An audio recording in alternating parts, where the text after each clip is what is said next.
Hey, Coach Bob here, founder of iMatter and the Visionary Forum. Excited to be with my friend Deirdre Van Est. How are you, Deirdre? I am fantastic. How are you? Awesome, great. Well, I'm excited to have a conversation with you, not only because you're fun, but you're teaching something that I am looking to learn more about. And I'm not going to do you justice, but you are a speaking coach, teacher. So tell me, what do you do? Who are you? Yes, I think the easiest, when people are looking to put me in a category, the simplest is to say I'm a speaking and storytelling coach for visionaries and leaders. Very cool. Awesome. And I'm also a keynote speaker and trainer myself. So I'm the kind of coach who's doing what I coach. I'm in the trenches day in and day out, actually doing the thing that I'm teaching my clients how to do. So I have been told I'm a very good presenter. I get people inspired. I usually get good feedback. Why would I benefit from engaging with you? Yes, that is such a good question. So think about an athlete. Think about a top athlete. Who's somebody that maybe you admires or somebody that comes to mind? Or Jared Goff, our quarterback for the Lions. So Jared. So do you think Jared probably has some natural ability, right? I'm sure he didn't get there. Do you think he has not been coached? No, I'm sure he has probably 10, 20, 30 hours a week, right? Yes, I can guarantee you that Jared with his natural ability would never be in that position without being coached. It's the same with speaking. So some people are born with a natural ability and they can go here, but they will never reach their full potential. They'll never get here, which is where they could go without being coached. Now, other people are not born with that natural ability. And yet, if they're willing to be coached and do the work, they can also get from here to here. Right. So it's interesting because, and this is what I find because I coach visionaries for their life and so what I find is a lot of visionaries, well, I like to wing it. And we are good at adapting quickly, but it's stressful. And I say things different each time. And people say, can you repeat that? And I'm like, no, I can't. And so that's part of my superpower is being able to adapt. But it's also, I think, part of my kryptonite that I don't remember and people don't remember it because I say it different each time. Well, and here's the thing. Winging it is potentially good for the person who's good at it. It's not usually great for the listener. Right. It's not usually great for the audience. For the point that you just made, and if you can be good winging it, imagine how great you could be if you actually put some intentionality and some science behind what you're doing. So there's a science behind speaking? Oh, yes. And this is what I think people don't understand is I don't care how good someone naturally is, if you don't know the science and the principles, it will blow your mind how good you can be. It will blow your mind. I had a client years ago who is probably one of the best speakers I've heard. This is an international speaker, absolutely incredible. And he said, Deirdre, I have just reached this ceiling. I've reached this ceiling. I can't get past it on my own. Right. So we worked together and he was thrilled because we were able to break him through his ceiling. And so all of us have our own ceiling on our own in everything in life. Right. And the only way to bust through that ceiling is to have someone with more skill, more knowledge come along, more experience come alongside us and help us bust through our own ceilings. Interesting. So that reminds me of a common theme or vocabulary that in the EOS community we talk about, which is letting go of the vine. And to me, my interpretation of that is it's really control. And so if I have the right people and I have the right processes, let go of the vine, lead these people and trust them. But there's an art and a science to that. And what I've realized, a lot of visionaries have a hard time letting go of the vine if they don't know what life beyond the vine is. How would you comment on either A, letting go of the vine or what life beyond the vine is? So do you mean in relationship to me as a visionary or in terms of this topic of speaking? Tell me what you're thinking. I think it's either because I think what I'm thinking of right now is part of my greatness is my communication and I enjoy it. So I get it. I definitely want it. Capacity, I've done it. And yet I think because I don't think of myself as a speaker, I'm used to doing all these other things in my life and especially in my business. So I'm in the business. And so, well, what do I do next? Well, I'm going to go speak. Well, why would I go speak? And then the title of you're going to be presenting at the summit in March 11th, 12th, and 13th in Columbus to the Visionary Forum.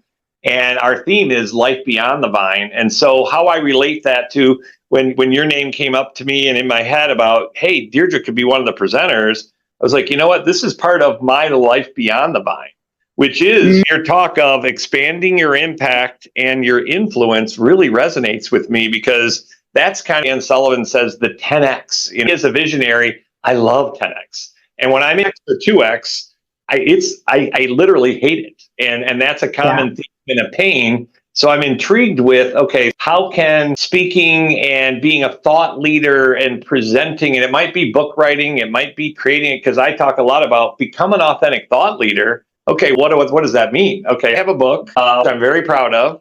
I've done many talks, which I'm proud of, and yet I don't think impacting as many and influencing as many, because I'm not doing it enough. Maybe I don't have enough confidence. It's not a routine, so it's still stressful. I get anxiety. Yes. I don't know if I answered your question about my question. Well, I think I guess what I'm envisioning here is, for many visionaries, you start the business that they're in, right? Like the business is, and they get really good at running that business. But along the way, they also get really good at thinking. And they get really good at maybe developing relationships, and they get really good at building culture. And all of a sudden, this business that maybe has, I don't know, what's something I'm trying to think of, a business, something. Thank you, distribution business. Now this person, this visionary, has so much they can offer the world in thought leadership. If they let go of that vine and they're willing to grab onto another vine, right? And see themselves as now maybe the ambassador of a message that could impact people at a deeper level. No, I love it. So I believe speaking is part of it. Like me, it is such a natural progression for a successful business owner to position or turn into a successful speaker. I think those are some of the best speakers there are, because they've got this real life experience they can talk about and that they've lived. They're not just teaching from an ivory tower. They're not teaching out of a book, which is why I made the point earlier. One of the benefits that I bring to my clients as a coach is I'm not a coach who just coaches. I'm a coach who's really good and successful at what I'm coaching. Not all coaches can say that. And not all speakers know how to coach. Right. And so I think it's like that for a lot of visionaries, that if you're willing to kind of go of the vine that you're comfortable with and maybe grab on to the next one and be willing to be vulnerable again. This is a vulnerable experience to put yourself out there. Right. You're trying to sell me, aren't you? You might be. Well, I'm coming to myself because I was terrified to speak. Right. So this did not come easily for me. So being willing to be vulnerable and say, you know what, I'm going to learn a new skill. I understand this idea that if I do not study this art and science of speaking, I am limiting my own potential, my own fulfillment, and I'm depriving others from the amount of impact and influence I can have on the world. So I don't know if that totally ties in with the vine metaphor, but like what I'm thinking is like, I feel like this is like the next step, the next natural progression. Well, and I think what, I and my clients, that it's like, well, I've been doing this and it works. So as I understand Dan Sullivan's philosophy, that to be more successful at 2X, I need to do more of the same thing and work harder at it. I'm not looking to work harder. So if it's 10X and I'm impacting more and influencing more, I'm adding more value and hopefully working less. And it's hopefully not even work. And a lot of times I think the visionaries are like, well, and I think there's a lot of guilt with visionaries. As Dr. Doug talks about in Driven, is that we have imposter syndrome. So if I go speak and I'm spending time on speaking, well, what am I doing for the business today? What did I do? And so that is part of how I describe life beyond the vine. I have a client who is an amazing marketer and his business does well, but they've been kind of stuck. And then he has a chance recently to do some speaking, and he's gotten new target market clients, and his team is so happy because he was selling everybody.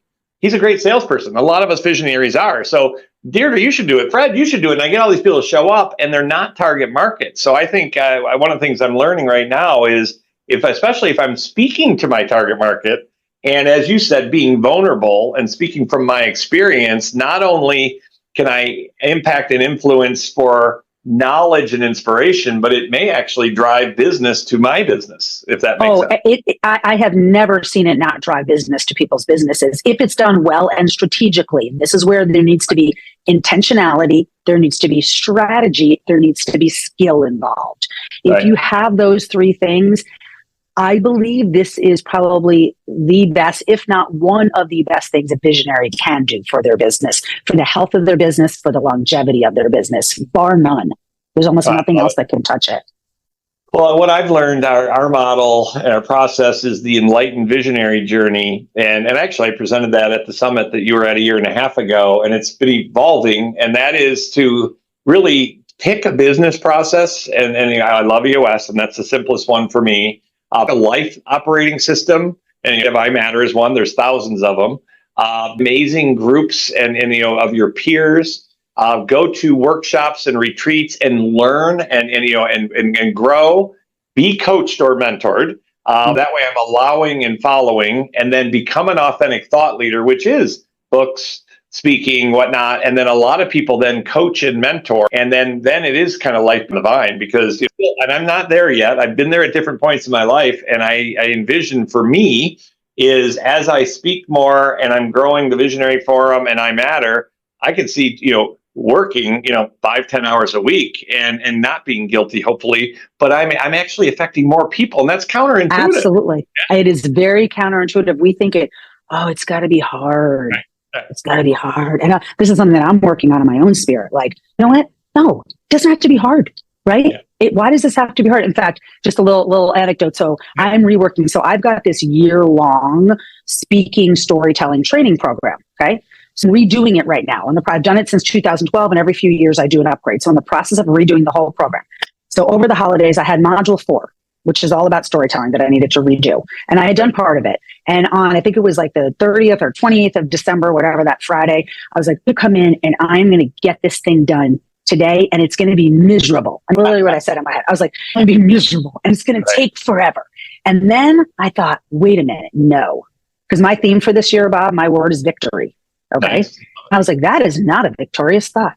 I was like, does it have to be miserable? Why does it have to be hard? What if this could be so easy and so enjoyable? And do you know what? I got that done in 2 hours. Right. Yeah. Well, what we put out, we get back, right? Absolutely. Totally. So I'm really trying to give up this idea that everything has to be so hard and suck every ounce of life out of me for it to be good and effective and be able to be of value to other people. Right. Well, it's interesting. I'm good friends with Gino Wickman, the creator of EOS, and we have great, healthy debates. And I'm like, hey, the same thing over and over again. And he's a great speaker. And so I'm engaged. And I like to wing it. And when he's like, yeah, people don't remember what you talk about. To your point, it's for me. And people are, yay. And yet, what am I supposed to do? And so I'm still learning that as well. So I love it. Yeah. Good. Well, you're going to be a good student then at the Visionary Forum for my presentation. This is what happens and this is my role, is to interview thought leaders. And so I can learn it and simplify, and not that I'm a marketing person, but to me, community is the next market. And so as we have trust, and it's not calling someone and say, hire me, it's someone saying, hey, here's what Coach Bob can do, or me saying, hey, here's what Deirdre can do. And that's where I love that you're part of the Visionary Forum and that you're going to be at Summit, and whatever I can do to help you, let me know. And I am going to be, I am contemplating, okay, time for me to go through your thing as well. So but that's part of my, I get to use my own process. How about that? Don't you love that? Yes. So the last thing I want to ask is, you've been a member of the Visionary Forum and you've been to one of our summits. How would you describe the experience of our community of visionaries? I think the word that I would use is real. Love it. I feel like it's one of the few places where successful people are coming together and they are being very real about what's going on in their personal and professional life. And I cannot tell you how much I appreciate that. I love being able to first of all, 2 things. I love having a place where I can come, and if things are hard, I can say that, and nobody is judging. Nobody's like, oh, what's wrong with her? She's terrible. So, right? Like that, like it's up to hell. Right. But here's the other thing I love. I I can share my wins. There's not a lot of places that you can actually share your wins and not feel like someone else might feel less than, or not feel like, oh, maybe that person isn't going through some great stuff and so they don't want to hear my win. Like, people are genuinely there for you, whether you're on top of the mountain or you're in the valley at that period of time. So that to me is the value that I've gotten from the Visionary Forum. I love that. Thank you. And I had, one of my clients recently said, I'm a little perplexed by you. And I said, well, what do you mean? He's like, well, I have you on a pedestal in so many ways, because I do have a few things figured out and I'm walking the talk in a lot of areas. And then, as you say, I do share my pain and my frustration and my anger and fear. He's like, I'm a little confused. But then before he finished, he's like, but you're just being an example of being human. And so I appreciate when you say real, you know, we can be real. And it is so amazing when people leave our summits, they're kind of like, what was that? And I said, well, I think it was called love and connection and community. Yes. You know, I 100%. You've created a beautiful place, and I really do appreciate it.